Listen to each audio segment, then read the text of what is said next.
Welcome to Spotlight on Civil Contracting. I'm your host, Greg Ward, and this is the show that delves into all aspects of the civil contracting industry here in New Zealand. It's quite a wide playing field, and as such, we speak with a wide range of institutions that have a range of disciplines involved in this area. Well, joining us today, we have the chair of the New Zealand Committee of the Institution of Civil Engineers, an august body with a significant amount of history behind it. Firstly though, Jim, great to have you here. Nice to meet you, Greg. So firstly, let's talk about the ICE. What is the ICE? Tell us a little bit of its history. The ICE is an institution of civil engineers. It's really a global network of 90,000 engineers with a mission to promote knowledge, engineering excellence and the art associated with our built environment. What exactly is an engineer? What is a civil engineer? A civil engineer is someone who is responsible for managing the design and construction of the big infrastructure. That's, you know, roads, bridges, harbours, water management facilities such as water treatment and sewers. And a chartered engineer is someone who has achieved the necessary qualifications in that discipline. So you are the chair of the New Zealand Committee of the ICE. What does that role entail, and how long does the role last for? Well, yes, I'm the elected chair of the ICE New Zealand Committee, and I'm responsible for leading and promoting engineering here in New Zealand for the ICE. Each year we hold an AGM, and the different positions such as the chair are nominated and then voted on. I've also been a fellow and a reviewer of the ICE in Hong Kong and here in New Zealand, assessing candidates that want to become chartered engineers. Overall, we have a shortage of engineers worldwide. What can we do about this? That's where the ICE and other institutions are keen to promote the knowledge, to share the knowledge, to get better connected with schools and universities and really promote the learning and continuation of engineering. We're looking for more young people to join the industry to provide lasting positive effects through the design and construction of civil engineering projects. Civil engineering is not just about the structures that we build, it's about the people we do it for. Come and be part of an industry that is embedded in transforming society and bettering people's lives. Civil engineering is about building the future, and the future is always changing. Who would not want a job like that? There has never been a better time to enter this exciting world of civil engineering. This is civil engineering. This is IC 200. Come and join us. It might seem crazy what I'm about to say.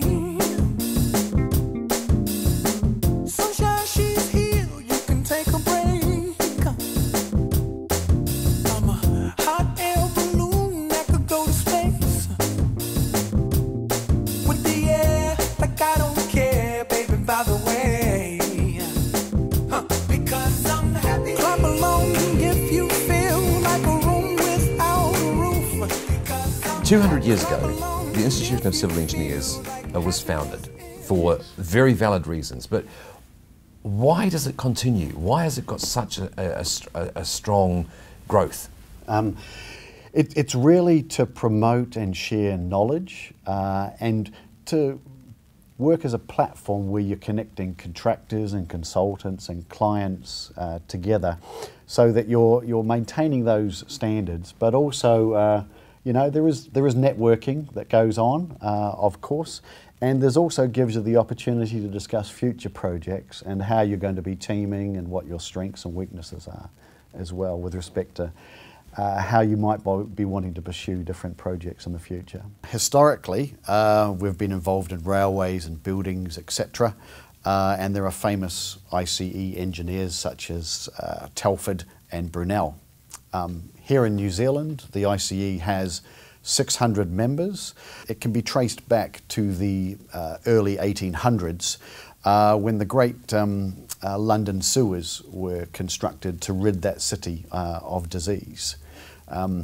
This year we're celebrating that 200-year anniversary and we recently held an event down at the Cloud in Auckland. How was it? Was it fun? It was a lot of fun, and it was great that we were celebrating, you know, 100 years of engineering institutions in New Zealand and 200 years of engineering institutions globally.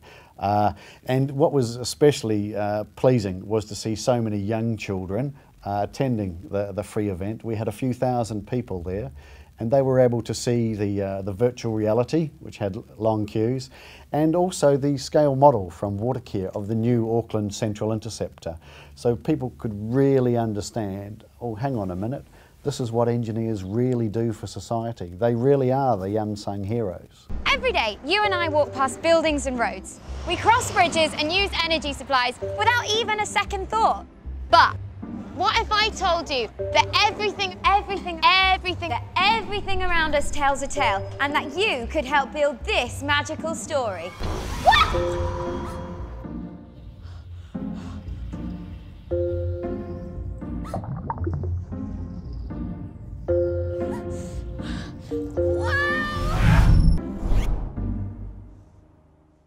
Engineers invent and design things, but civil engineers, they create some of the really big things. Check this out, an entire underground world!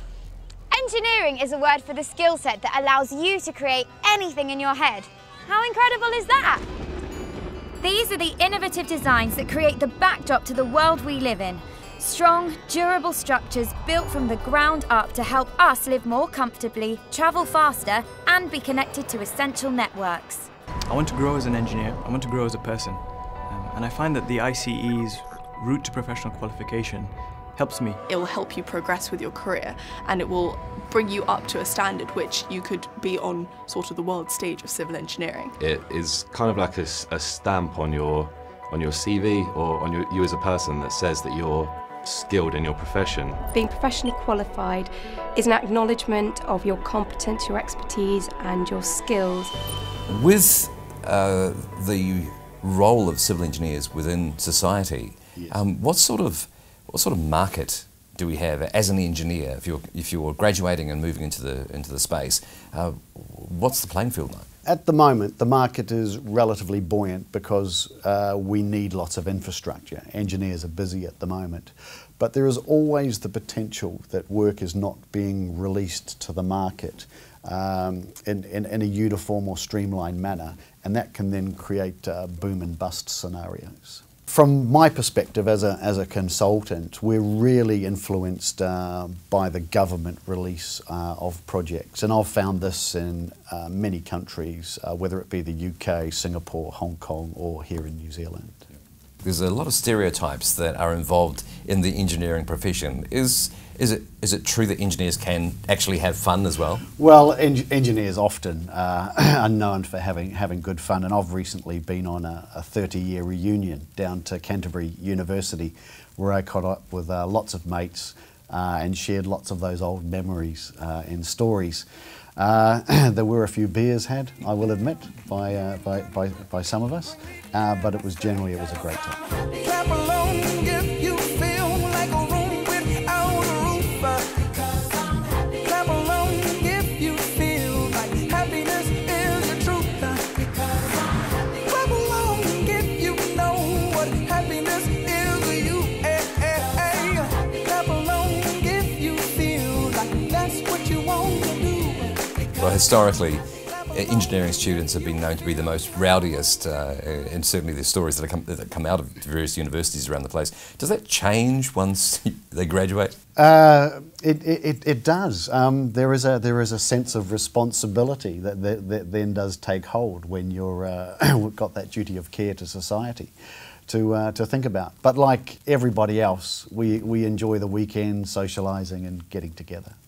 Engineering is often seen as being an extremely complex area of business, and as such requires a certain set of skills, kind of like Liam Neeson's certain set of skills, but probably more of a social nature, with a very strong focus on maths and sciences. Is it true that you need to be incredibly maths focused to be an engineer? Obviously, you need the building blocks of understanding with respect to the technical principles that the science and technology and mathematics provide. But engineering is also 90% communication. It's very important that you're able to sit down work out solutions together, whether it's on a whiteboard or you're bouncing ideas around. So yes, technology and technical expertise is important, but when you're assessing candidates, you're also looking for those communication skills as well. You've always got to be considering what's of benefit for future generations and what's best for society. And so you do look at it as it's a team sport. I often liken it to the All Blacks, where you've got lots of different people with very good skills, but you've got to communicate and work as a team in order to generate, you know, the best end result. As you speak, you talk with a lot of passion, and it comes across very clearly.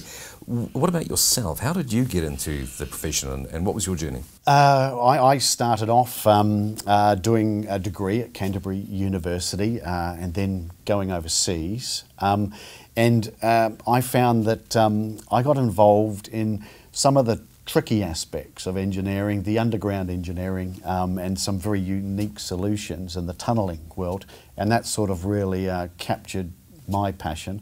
I also found I ended up working for people who were regarded as probably some of the great mentors and experienced engineers at the time, and I was very quickly able to assimilate some of their experiences. So do you see that as being not a prerequisite, but something that's of great benefit to the profession? It is. We have mentoring programs with engineering. We're very interested in sharing knowledge. We're very interested in connecting with schools and universities to not only maintain those standards of safety that we require in society, but also to further the knowledge and promote the best future solutions. So there's certainly been cases in the news here in New Zealand and worldwide where structures have failed. And of course, in those situations, the engineers involved must be taking a rather large intake of breath and thinking about the liability. Is this something that weighs on an engineer's mind? It is, but it shouldn't be. It's something that we need to be conscious of, but it's very important that we don't let ourselves get into those positions where we're putting society at risk. It's important that we maintain those standards, that we have other engineers reviewing and checking our designs so that we're not ever put in the positions of compromise. So where do we rate? Here in New Zealand, good old New Zealand, where do we rate in terms of our excellence on a worldwide scale? Based on my experience, and this is very, very much my own personal opinion, New Zealand engineers are very good with respect to the roads and bridges, general infrastructure. But what I've found is that we're not so good at planning the infrastructure 50 years ahead. When you live in cities like Singapore and Hong Kong, and you see they have a scale model which all the school children come and inspect from a young age, and they can identify that this is what their communities are going to look like for future generations, and it doesn't really matter what political party you're related to, you're still providing what's best for society for those future generations. One of the best things of being a member of the ICE is you become part of this wider civil engineering community, which has the ability to impact the way society works. When you go to all these lectures and presentations as well and getting everybody else's experience and then all being in the same room and having different ideas and opinions on one subject. From a transport perspective, is building more roads an answer to our urban transport issues? I don't necessarily think that the roads will provide us with that longevity that we're looking for. I think that we've probably neglected railways for the last 50 years, 2 generations, and now we have that opportunity to really embrace rail and shift many more people more efficiently and effectively. The big thing that we notice is, and what people tend to complain about most, is about the transportation. Okay, that's often the elephant in the room. We know that New Zealand has underspent on rail for the last 50 years. We know that it already has an extensive rail network, which is 3'6" gauge, which is effectively light rail. But it would be good to see the business case, say addressing why are we not extending the existing rail network from 6 kilometres from Puinui to the airport, as opposed to putting in light rail trams. You know, that 6 kilometres would actually capture 10% of the traffic, road traffic in Auckland. We'd also like to see business cases investigated for railways extending north from Auckland up to Northport to Whangarei, and also south from Auckland to Hamilton. And then of course when you look at Auckland, it's a very skinny isthmus. It's got limited opportunity for transportation corridors. So a 4-track railway from Pukekohe to Albany, could that help to solve some of the transportation issues? We'd like to see that also studied as a business case compared against current thinking from the government. So can you tell us a little bit about your involvement with the Auckland City Rail Link? My involvement is really limited to 2012 when I was working in Hong Kong, and I was asked by Auckland Transport and NZTA to prepare a cost estimate for the Auckland City Rail Link budget. So based on my experience from Crossrail in London and then the Downtown Line in Singapore and the West Island Line in Hong Kong and Shanghai Line and in China, I was able to break down the costs of all of those different projects and then prepare the $2.86 billion budget, which has then helped to drive that project forward. And it's great to see now in 2018 the project is really starting to take shape. And don't worry, being an engineer isn't all about muddy boots and building sites. You could share your passion by working with these guys, using state-of-the-art technology to realise your ideas and inspire others. The potential to create life-changing structures really is enough to blow anyone away.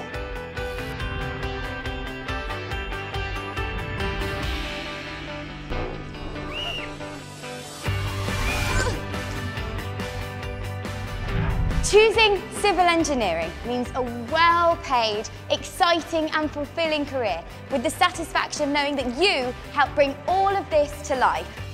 Where does your story begin? We're talking about the connection between engineers and contractors. As an engineer, you've undoubtedly been involved in a lot of projects where there's been quite a number of changes that happen over time, and of course the relationship between yourself and contractors may not necessarily be smooth sailing at that point. Do contractors want to kill you?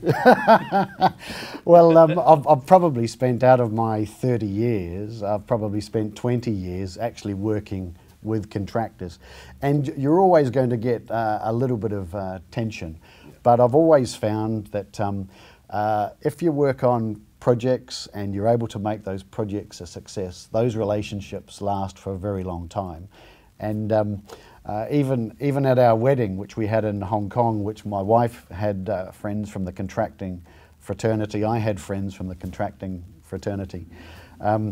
During the wedding, when the priest asked, "Are there any objections?" one of my contractor mates put up his hand and said, "Yes, we have 20 objections from the contracting industry." So they won't hesitate to continue that bit of banter.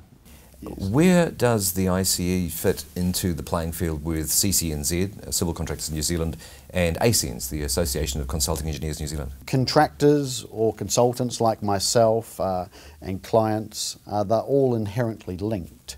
We're very keen on supporting ACENS and Contractors in New Zealand and a number of other organisations and societies that have the same sort of objectives that we have. And I'm very aware that contractors can be subjected to boom and bust scenarios.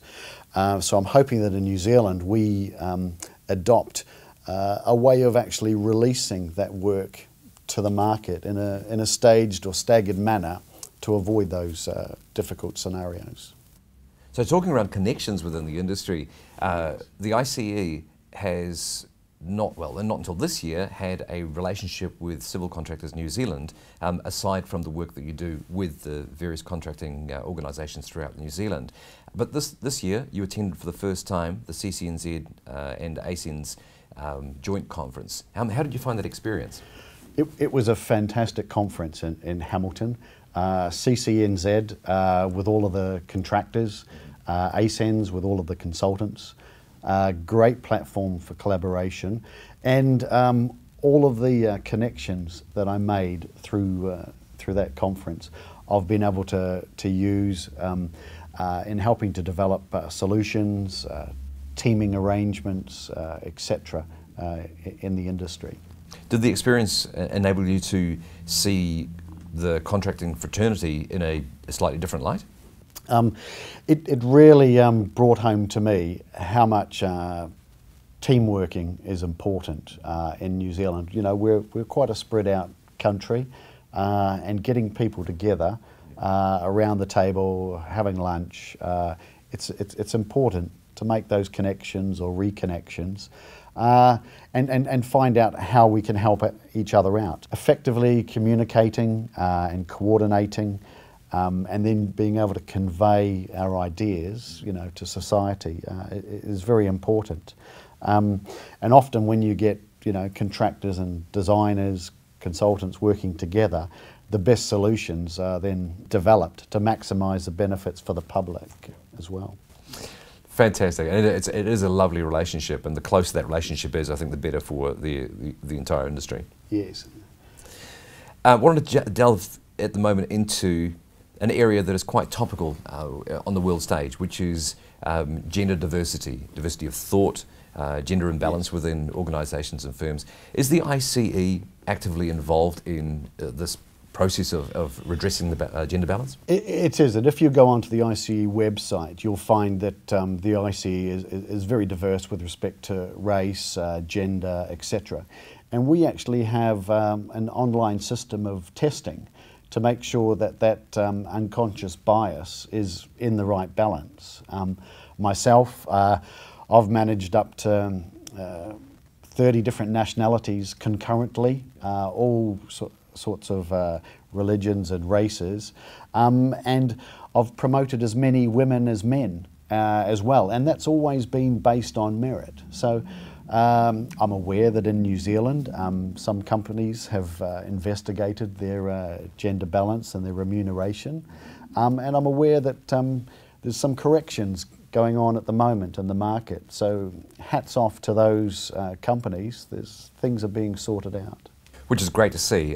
There are many different ways of doing this. Do you see a quota system as being a correct way to do it? It's important that people are judged on merit. I think that based on my experience, if you're giving people the opportunity, if you're giving them the fair opportunity, you're giving them the right coaching, the right guidance, they're going to attain the levels. You're going to find that the natural balance. Sure, there's less graduates coming through engineering that are women from universities, but as long as we are consciously, as a society, giving everybody the opportunities, then there shouldn't be an imbalance. I'm always interested in how to get into this profession, and certainly for our young folk, our girls and our guys, what can we do to give them a better support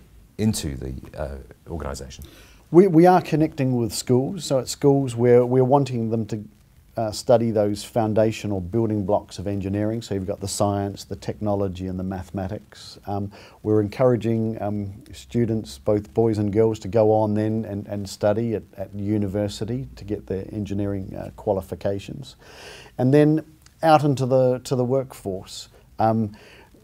Find yourself people that are good for mentoring, people with the right experience, and ask them questions. Share your dreams and your desires of what you want for society in the future. Get together as groups and make it happen. The reason why I became professionally qualified is that it was a differentiator. There are plenty of engineers out there who have experience and do well at doing their job role.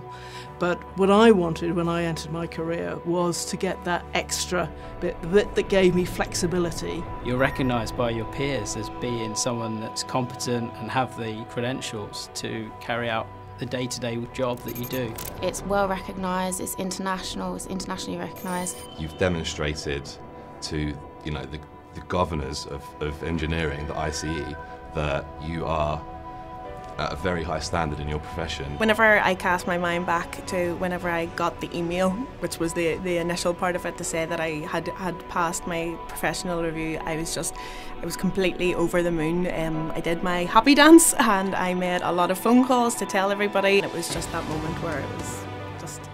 100 years of engineering here in New Zealand, yes. And 200 years of engineering globally, which of course the ICE promulgate and certainly get behind very strongly. Yes, isn't it great? We've got 100 years of engineering institutions here in New Zealand being celebrated, and at the same time we're celebrating 200 years globally.